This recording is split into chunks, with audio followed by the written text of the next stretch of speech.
Albert Einstein जो कौल आहे त तसव्वुर इल्म खां वधीक अहम आहे, छो जो इल्म महदूद आहे ऐं तसव्वुर हिन पूरी दुनिया खे घेरे रखियो आहे। तसव्वुर तख़लीक़ जी शुरुआत आहे।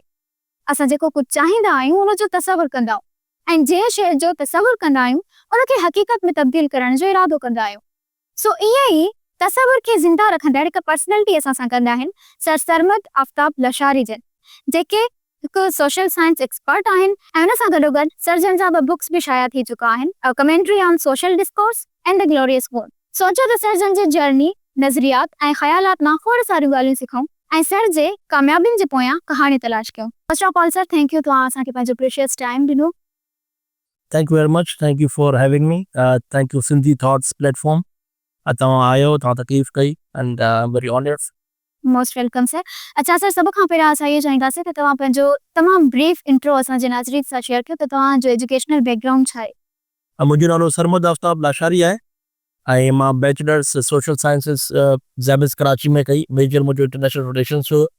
उन खां पोइ मां एमफिल कायद अज़म यूनिवर्सिटी मां पाकिस्तान स्टडीज़ डिपार्टमेंट में कई ऐं मां तक़रीबन 4.5 सालनि खां बेगम नस्बत भुट्टो यूनिवर्सिटी में लेक्चरर आहियां, सोशल साइंसिस पढ़ाईंदो आहियां ऐं हाणे मां एनरोल्ड आहियां PhD प्रोग्राम में इस्लामिया यूनिवर्सिटी ऑफ भावलपुर में। माशाल्लाह। त असांजो सभ खां पहिरियां सुवाल इहो आहे त ज़िंदगीअ में तजस्सुस जी छा अहमियत आहे सर? ॾाढो सुठो सुवालु आहे। सोशल साइंसिस जी जॾहिं असां ॻाल्हि कंदा आहियूं त we also talk about thoughts and thinking and imagination, तसव्वुर, तख़य्युल। तव्हां जेकी कोटेशन ॿुधाई आहे अल्बर्ट आइंस्टाइन जी ॾाढी फेमस कोटेशन आहे ऐं ॾाढो इम्पॉर्टेंट आहे त imagination is more powerful than knowledge. त जेकी बि तव्हांजा वर्ल्ड व्यूज़ आहिनि, जेकी बि तव्हांजी तरक़ी थी आहे, जेके बि इन्वेंशन्स ऐं डिस्कवरीज़ थियूं आहिनि, उहे इंसान जे तख़य्युल जो हिकिड़ो माना प्रोडक्ट आहे। बिल्कुलु।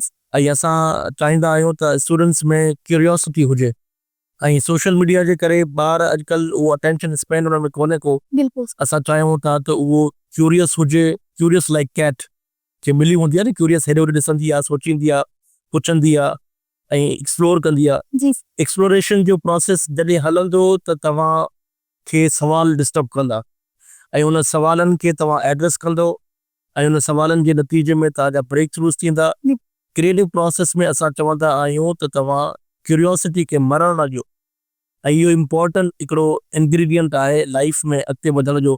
जेका फील्ड तव्हांजी आहे उन में पैशन हुजे, उन में जज़्बो हुजे, उन में जुनून हुजे, उन में ऑब्सेशन हुजे, अगरि इहे तव्हां जॾहिं पंहिंजी फील्ड्स में उहे सभु शयूं अची वेंदियूं आहिनि त देन यू बिकम एक्स्ट्राऑर्डिनरी। तव्हां मीडियोकर माण्हुनि खां अलॻि थी करे हिकिड़ो पंहिंजो हिकिड़ो मुक़ाम ठाहींदा आहियो जेको रेयर हूंदो आहे ऐं तव्हांजी जेका प्रोडक्ट आहे, तव्हांजो जेको कमु आहे, उनखे हिकिड़ी वधीक जेका आहे अपील मिलंदी आहे। बिल्कुलु। अच्छा सर, अॼुकल्ह सोशल मीडिया जो दौर आहे ऐं हिकु एतिरो डिजिटल ट्रैप अची चुको आहे जो कंहिं वटि बि कोई स्टूडेंट हुजे या कोई ॿार हुजे, हुन वटि एतिरो बि टाइम न आहे त हू 3 सेकंड्स जो स्टेटस ॾिसे, यानी हू बिल्कुलु हुन में इन्वॉल्व थी चुका आहिनि ऐं उन जे अंदरि हुननि में एतिरी सलाहियत रही ई न आहे त हू कोई क्रिएटिविटी करे सघनि या हू पंहिंजे हॉबीज़ खे टाइम ॾेई सघनि।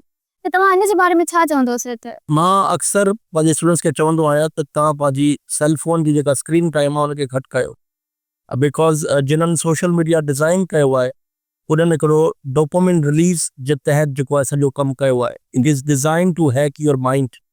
सॼो जेको प्रोसेस आहे न्यूरो साइकोलॉजी में, न्यूरो साइंस में रिसर्च थिए थी त ॿारनि में अटेंशन स्पेन घटि थिए थो। They can not sit longer, they can not attend their lectures, उहे सोचे कोन था सघनि, इंगेज कोन था करे सघनि।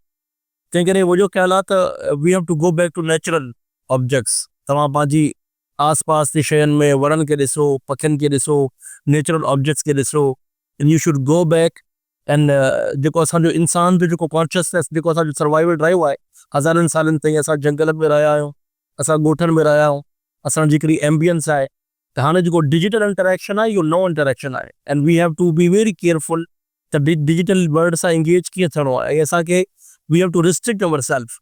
त दिस इज़ द टूल, असांखे हिनखे एज़ अ टूल वांगुरु इस्तेमालु करणो पवंदो। We can not become the tool of this. असां हिनजो this tool should not control us, we should control this tool.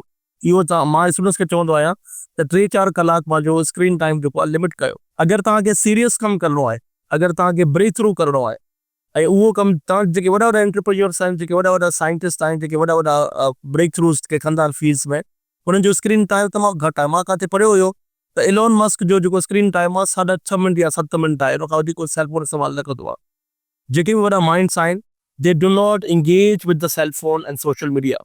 They are not on social media. So that is why to do a creative work, you have to be mentally present, mindfully present रहणु तमामु ज़रूरी आहे। अच्छा जी sir, ये असां इहो ॿुधो आहे त जिन ये इन्वेंशन्स कयूं आहिनि, जिन ये सोशल मीडिया प्लेटफॉर्म्स ठाहिया आहिनि, उहे पाण उन्हनि जो पाण स्क्रीन टाइम या उन्हनि जे ॿारनि खे इवन सेल फोन बि न हूंदी आहे, त ठीकु आहे, उहो हिकु नुक़सानकार आहे, असां सभु सम्झूं था। बट इन खां अॼुकल्ह इहे इन में एॾो असां सभु इन्वॉल्व थी चुका आहियूं, मीन्स हिकु सिंगल कमु बि इन खां सवाइ असांजो नथो थिए, ऐं इन में एॾियूं त डिस्ट्रेक्शन्स रखियूं वयूं आहिनि त इन में इन्वॉल्व थियण खां इंसान बची नथो सघे। त छा अहिड़ो को तरीक़ो आहे त इन खां रिस्ट्रिक्ट करे सघिजे पाण खे, कोई अहिड़ो तरीक़ो जेको तव्हांखे इहो सोचणो पवंदो त सोशल जेको सेल फोन मुंहिंजो आहे, इट्स अ टूल। तव्हांखे ऑब्सेस न थियणो इन प्रोसेस में, you have to keep it at distance. जेको तव्हां इमेजिन कोन था करे सघो त अॼु जी जेका जनरेशन आहे उहो केतिरो टाइम स्पेंड थी करे। 6 खां 7 कलाक का जो स्क्रीन टाइम आहे सेल फोन ते every day for more than 1 year and 2 years। 6 खां 7 कलाक में तव्हां प्रिपेयर CSS तव्हां कोर्सेस प्रिपेयर करे सघो था। U can do a degree and U can do a mastery, ऐं तव्हां पंहिंजी फील्ड में special U can read lot of literature, U can write, U can work on your skill, U can work on your personality. हाणे time जेको आहे उहो commodity आहे, ऐं अटेंशन इकोनॉमी में तव्हांजी जेका अटेंशन आहे उहा जेका आहे उनखे तव्हांखे टारगेट बणायो वेंदो। एडवर्टाइज़मेंट सॼी जेका आहे तव्हांजी अटेंशन जी बुनियाद ते थींदी।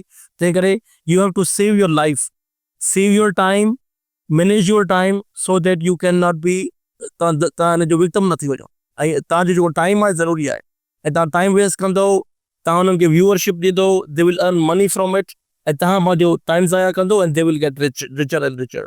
बिल्कुलु सही। अच्छा सर, नेक्स्ट क्वेश्चन असांजो इहो आहे त जनरल साइंस खे असांखे प्रमोट छो करणु घुरिजे?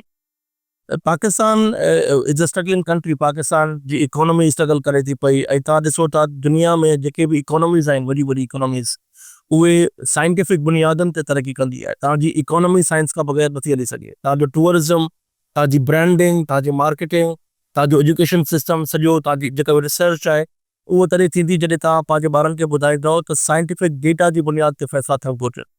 पाकिस्तान हिकिड़ो अहिड़ो मुल्क आहे जिते साइंस साइंटिफिक लिटरेसी ते कमु न कयो वियो आहे, ऐं असां जे सोसाइटी में रहूं था, मॉडर्न सोसाइटी में, जिते मॉडर्न डे प्रॉब्लम्स जा सोल्यूशन जेके आहिनि उहे साइंटिफिक आहे।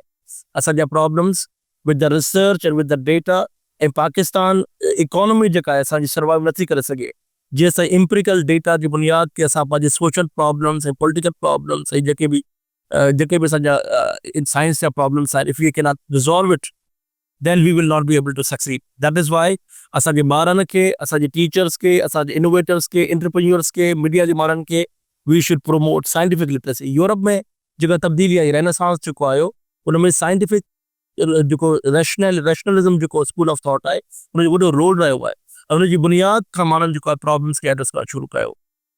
अच्छा सर, असांजो तव्हां खां नेक्स्ट क्वेश्चन इहो आहे त जेके अॼुकल्ह सियासी, समाजी ऐं मज़हबी फ़िक्र रखण वारा जेके इंसान आहिनि उहे टोला टोला आहिनि, यानी उहे धारत थी चुका आहिनि, ऐं कॾहिं बि जॾहिं की सोसाइटी में हर माण्हू अलॻि अलॻि हुजे, टीम्स ठहियल हुजनि, टोला ठहियल हुजनि, त उहो कॾहिं बि अॻिते नथो वधी सघे, उहो प्रमोट नथो थी सघे।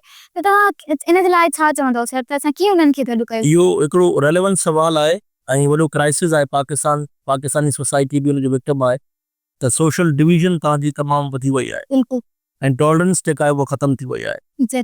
ऐं असां चऊं था, असां माना जेके प्रोग्रेसिव माण्हू आहिनि, जेके बि जिन खे उमेदु आहे त हे मुल्क जेको तरक़ी कंदो ऐं असांजो सिस्टम जेको आहे बरक़रार रहंदो, उहे हिन उमेद ते फोकस कंदा आहिनि त असां जेको आहे हिक ॿिए खे बर्दाश्त कयूं, हिक ॿिए खे सम्झूं, पॉलिटिकल कंसेंसस थिए हिन में। ऐं हिन में असांखे वॾी हिकिड़ी वेड़ विढ़णी पवंदी, असांखे वॾी हिकिड़ी स्ट्रगल करणी पवंदी। असां अफोर्ड नथा करे सघूं त असां डिवाइड थियूं, बिल्कुलु, ऐं असां जेका नेशनल जेका यूनिटी आहे उहा तमामु इम्पोर्टेंट आहे। जेका बि क़ौम तफ़रीक़ जो शिकार थी वेंदी आहे, जेका सोशल डिवीज़न या रिलीजियस डिवीज़न या पॉलिटिकल डिवीज़न जो शिकार थी वेंदी आहे, उहा नाकारा हिकिड़ी क़ौम थी वेंदी आहे।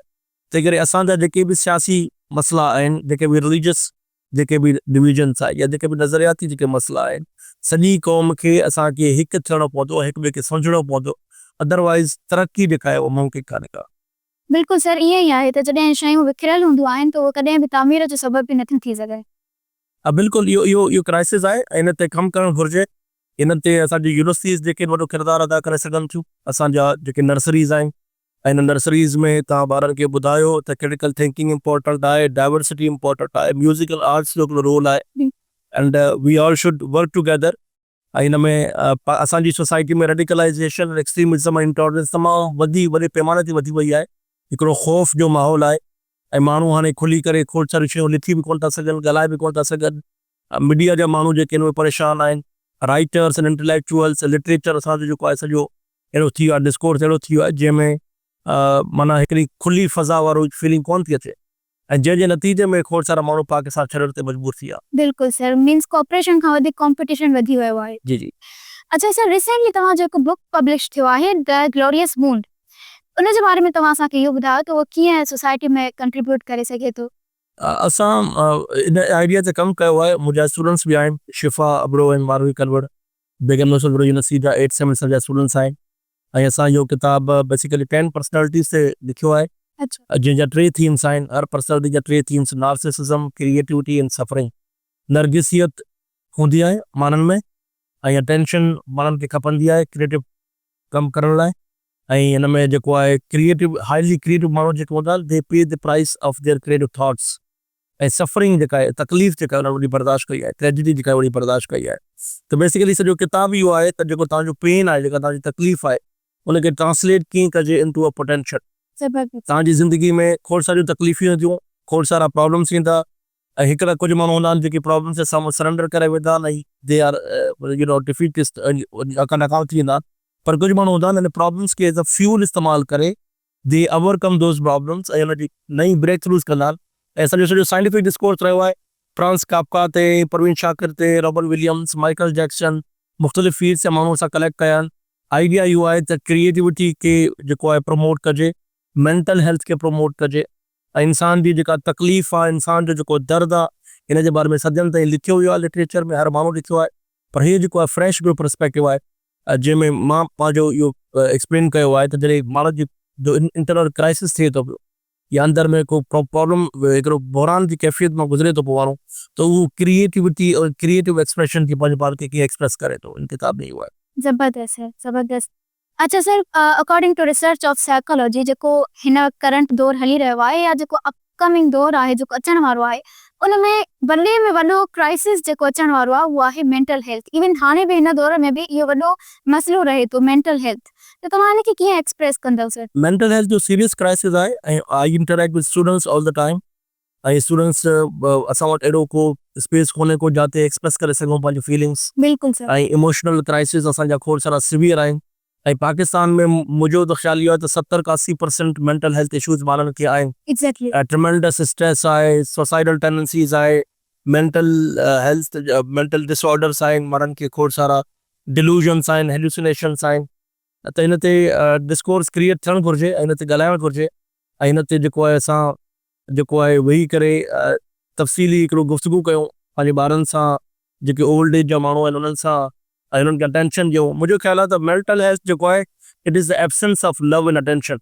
जी। जिन्हनि माण्हुनि खे अटेंशन न मिलंदी आहे, जिन माण्हुनि खे मोहबत न मिलंदी आहे, कुर्ब न मिलंदो आहे, उहे जेको आहे इन जो शिकार थी वेंदा आहिनि ऐं उहे जेके फ्रस्ट्रेटेड थी वेंदा आहिनि, they feel rejected and rejected. इहो ई पंहिंजी किताब में मां लिखियो आहे सॼो। तंहिं करे माण्हुनि खे ॿुधो, माण्हुनि खे अटेंड कयो। Listening is very important, listening is very therapy आहे, listening is like a therapy.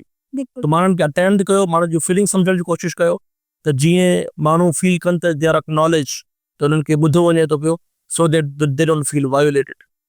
अच्छा सर, अॼुकल्ह इहो तमामु वॾो मसइलो आहे। इवन मां पंहिंजी प्रैक्टिकल लाइफ में बि ॾिठो आहे त असांखे, बल्कि सभिनी खे, स्टूडेंट्स हुजनि कोई बि हुजे, अॼुकल्ह राइट मेंटोर्स नथा मिलनि।